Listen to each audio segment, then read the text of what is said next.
Have you ever noticed how some people get real uncomfortable when they see black folks winning, even when black people had to work with half the resources, half the chances, and twice the struggle? Yeah, that's what we are talking about today because lately it feels like no matter how much black people overcome, there is always a loud corner of society that gets mad, not because blacks failed, but because blacks succeeded. So guys, let's get into this video. I'll be coming back with more commentaries. In case of any thoughts, kindly feel free to let me know in the comment section. One of the biggest tools the white supremacists use to control the general population is jealousy. Not just fear of minorities, but fear of minorities being more successful than you as a white person. Because implicitly, deep down, they know that they have a significant advantage over every single immigrant, over black and brown people in the US. Because of factors like racism, all you have to do is look to the government and see how white and how conservative it is. But they cannot accept the fact that somebody who came to America 5 years ago didn't know any English and was able to work themselves into society, get a good paying job, and take care of their family is more successful than them. They can't accept the fact that there are people who have come to America and done better in a system that was built for them. That is why I believe that a large portion of racism and bigotry in general is rooted in jealousy. It's not just about white people wanting to hoard the resources, it's about white people wanting to hoard them so other people don't get them. They would rather see people of color fail than another white person succeed because it's never been about success, it's been about preventing others from doing well. That sort of spite is what keeps them going. White women are a danger, okay? They will compliment you to your face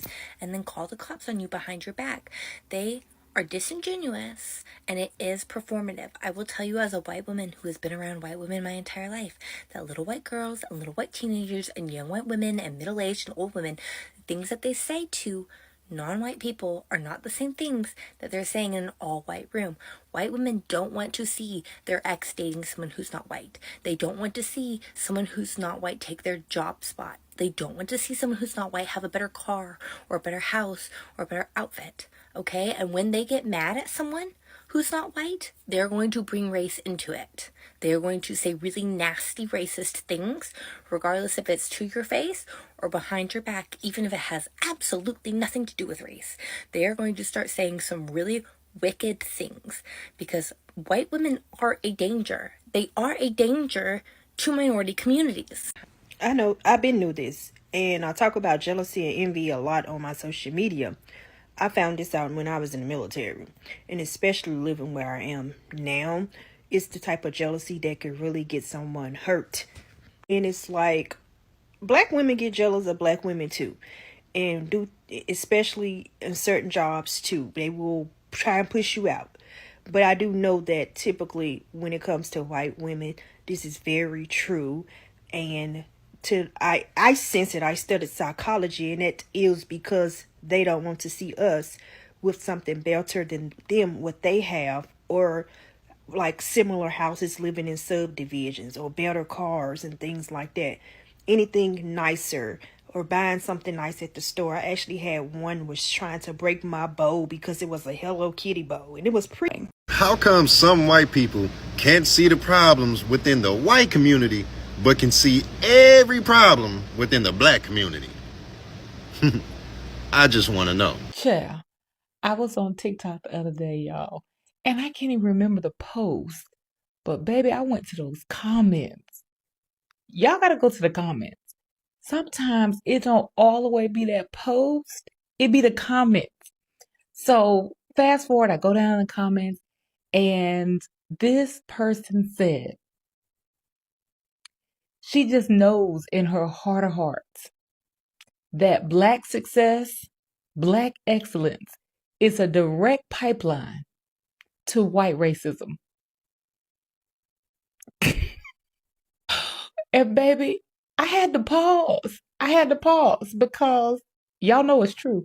Because nothing, and I mean nothing, pisses racist white folks off more than black success. Baby, you can set your watch by it. The moment a black person shines, here they come. And baby, they be big mad. Look around. Shador Sanders, drag. Jasmine Crockett, attack. Stacey Abrams undermined Barack and Michelle Obama. Baby, they've been long gone and they still catching hate over being overqualified. Meanwhile, Donnie and them ran up in the White House with resumes of a used car salesman. Baby, nepotism at its best. Underqualified ain't even the word. But when it's us, baby, they gonna twist that story, twist that narrative, and tie themselves in knots trying to convince the world that we don't belong. And why though? Because deep down inside, they know, baby, they could never. We've done more with less. We thrive in a system that is built for our demise. And baby, they could never. That's why their brain short circuits with rage. That's why their comments overflow with vitriol. And honestly, y'all, I love that for us. I do. Because every time that rage gets out of hand, is proof that our excellence is undeniable. So happy Black History 365, y'all. Keep shining, keep winning, because our success will always expose their mediocrity. See y'all next time. As you continue watching, welcome back to the channel. You know guys, when success does not look like what they expected, some people cannot handle this. Black excellence keeps shining even with less support, fewer resources and more obstacles. That is why we are talking about why that triggers so much rage and what real resilience looks like. Guys, let's watch this video on why does black success trigger so much discomfort.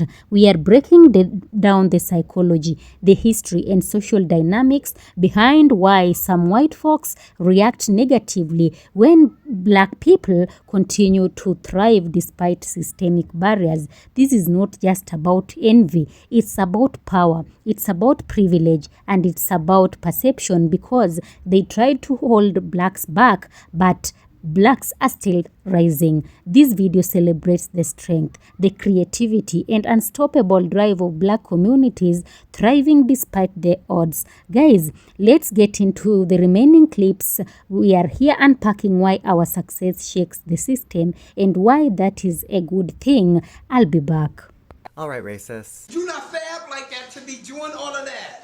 Learn your place, earn your spot. So why are you mad at black Americans for being better? Your envy has turned into a hatred that literally makes no sense. You're burning inside with a bitter, choking realization that from the very beginning, the true indigenous people of this land have been and always will be better than you. And this isn't just white people. This is everyone that is not a copper-colored melanated person. You cast outward hate and jealousy towards the people who do not deserve this treatment. You shame them for violence and crime that is manufactured and faked in the media to propagandize superiority. The original people have a capacity for a grace that your racist spirit cannot even comprehend. Look at the evidence. Black people could unleash a wrath on everyone and they simply choose to be better. Their ancestors had the divine authority to ignore the filthy boat, also known as the USS Incest, packed full of savage colonizers. But they didn't do that. They were better than that. And the reward for being better? Cruelty, because you knew you could never be better at humanity. Your ancestors backstabbed the people that made it possible for any of us to be here. It's like your hatred burns hotter because you know that black Americans restraint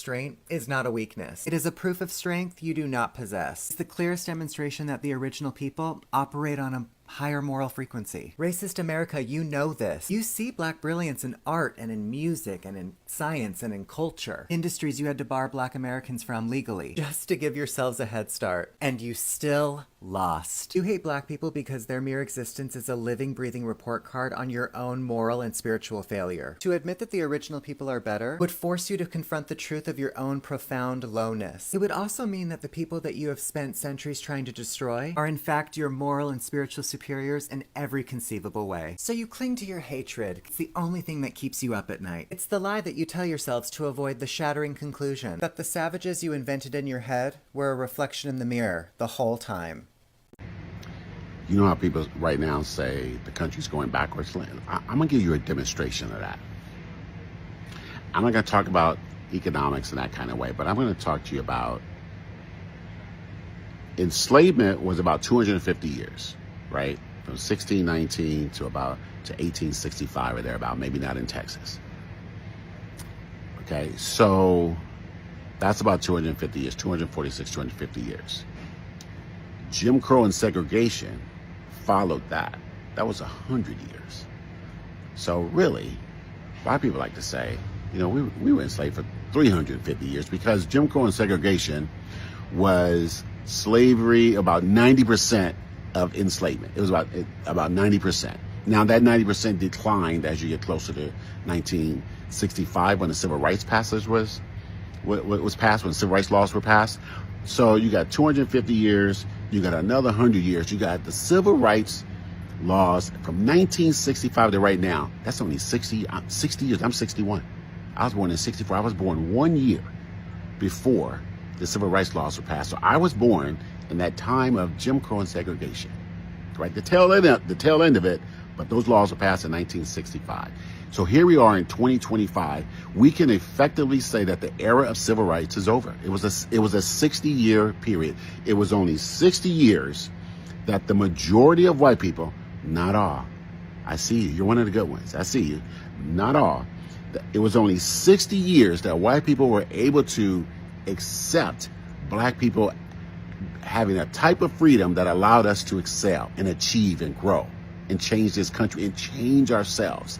And despite what you see on the nightly news, on movies and TV, and in big media, legacy media, black people achieved a lot in those 60 years. And you know what? Look, that's not to disregard the 250 years that our ancestors worked through to get to those 100 years that our ancestors, my parents and grandparents fought to get to 1965 to get us to right here. We've seen one of the most remarkable community civilization turnarounds and glow up in world history in those 60 years. But they will tell you that we accomplished nothing and all we asked for were handouts. Don't believe those lies. Black women at the top of education. We build businesses. We build communities. We have achievements that have spanned the globe and emulated our culture, our people, our styles, our music, our movies, our books, our education, our sociality. It's everywhere. We did that in 60 years. And the backlash you have right now is to that. But they're not going to win. We are.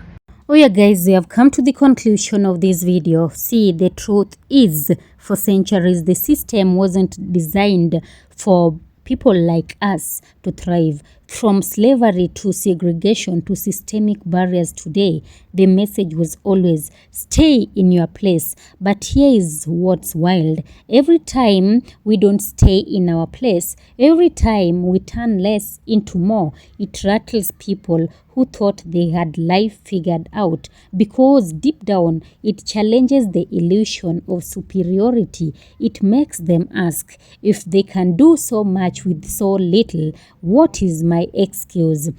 You know, black folks have built culture, the music, the fashion, and influence out of struggle, and turned pain into art, oppression into innovation, and survival into style. From the hip-hop to tech startups, from HBCUs to Hollywood, blacks keep creating space where there was none, and the reaction, rage, jealousy, and projection. It's not just racism, it's insecurity, because watching someone thrive through struggle forces you to face your own comfort.